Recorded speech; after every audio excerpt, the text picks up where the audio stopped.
You know, some of the greatest stories out there don't start with some huge, earth-shattering event. They start with a question. And for Christopher McDougall's Born to Run, this whole epic adventure kicks off not on some remote mountaintop, but with a simple, incredibly frustrating problem that a lot of us can probably relate to. That's it. That's the question that started it all. Why does my foot hurt? It's a question that plagued the author, and let's be honest, it's a question that millions of runners ask themselves all the time. It's the kind of nagging pain that can totally derail you, make you crazy, and even make you want to just hang up your shoes for good. But for McDougall, this wasn't an ending. It was a launchpad. This question was the start of a massive quest that would take him from sterile doctors' offices all the way to the most remote corners of the world, all in the hunt for an answer. Okay, so before we can even get to the super athletes, we've got to wrap our heads around the problem they seem to have solved. And trust me, it's a huge one. The scale of this issue is just staggering. Get this. According to the book, somewhere between 65 and 80% of all runners get injured every single year. Just think about that for a second. The vast majority of people who love to do this thing get hurt doing it. It's kind of insane, right? And here is where the central mystery really kicks in. We've had decades of so-called innovation. We're talking gel cushions, air pockets, fancy motion control, the whole shebang, and yet those injury numbers have barely moved. And this paradox is what the entire book hinges on. What if the solution isn't more tech? What if it's less?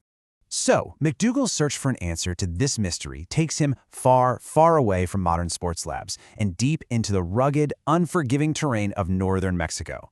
Deep inside these canyons live the Tarahumara, a tribe so elusive they're practically legendary. They're also known as the Raramuri, which literally means the running people.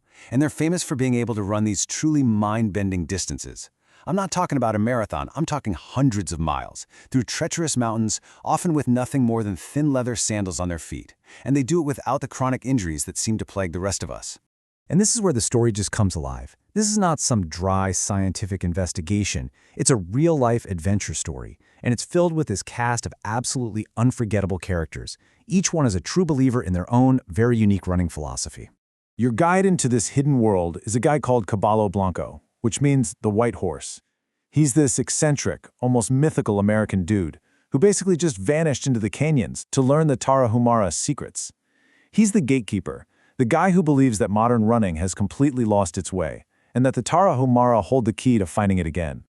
And then you've got Barefoot Ted. He is the polar opposite of a reclusive mystic. He is a loud, passionate, in-your-face evangelist for running with nothing on your feet. For him, modern shoes aren't just unhelpful. He literally sees them as the #1 villain in this whole story, a crime against our own biology. And all of this brings us to the book's most explosive, most influential idea, a concept that really did kick off a full-blown revolution in the running world.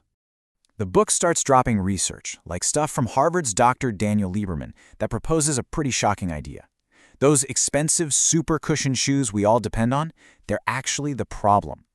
The theory is that by over-supporting our feet, they stop our muscles from doing their natural job, which leads to weakness and, you guessed it, injury. So the core of the whole argument really comes down to biomechanics. When you run barefoot, you tend to land on your forefoot or your midfoot, using the natural arch of your foot like a spring to absorb the shock. But these big cushioned shoes, they encourage us to do this jarring heel strike, which sends a shockwave straight up the leg. The book basically argues that one is the way we literally evolved to run, the other is a modern invention that's causing a ton of our problems. But here's the thing. For the Tarahumara, running isn't just about how your foot hits the ground. It's way deeper than that. It's cultural. It's all tied to this philosophy called Korima, which is all about sharing and doing things as a community. They don't run for medals or for glory. They run together as a way of helping each other out. It makes the whole act a form of play and celebration and just connection. Okay, so all of this, the mystery, the characters, the controversial science, it all comes together and builds towards Caballo Blanco's absolutely wild dream, to bring these two completely different worlds together for an epic showdown. His goal is to put all these theories to the ultimate test. He wants to organize a massive ultramarathon right there, in the heart of the Copper Canyon's unneutral ground. He wants to see how the best of the modern running world really stacks up against the legends of the Tarahumara. So the stage is set. On one side, you have these American ultra-running champions like Scott Jurek. We're talking athletes at the absolute peak of their sport, backed by all the latest science and technology. And on the other side, you have the Tarahumara, running on their home turf, powered by centuries of tradition and a little bit of chia seeds. And the result is it's breathtaking. After a grueling 50-mile race through these brutal canyons, the local legend, a guy named Arnulfo Kumare, actually manages to beat Scott Jurek. It is this unbelievable validation of the Tarahumara way, a huge victory for ancient wisdom over modern tech. But you know what? The result of the race isn't even the most important part of the story. The real impact of this book is what it says about our own relationship with running. Yeah, the debate over shoes is fascinating for sure. But the thing that really sticks with you is this idea that maybe we've just complicated something that's supposed to be simple. This story is just a powerful reminder that running can be about joy and about connecting with people and about tapping into this primal ability that we all have inside of us. This quote right here perfectly captures the author's own transformation. By the end of this journey, the pain that started the whole thing, it's gone. And it's been replaced by a feeling that I think so many runners are chasing. That feeling that movement isn't a punishment, or a chore, or a workout, but just a natural, joyful part of who you are. And that's really the powerful question the book leaves you with. It challenges all of us to look past the fancy gadgets and the complex training plans, and to ask ourselves, have we forgotten the simple, powerful reason we started moving in the first place? What if we were all just born to run?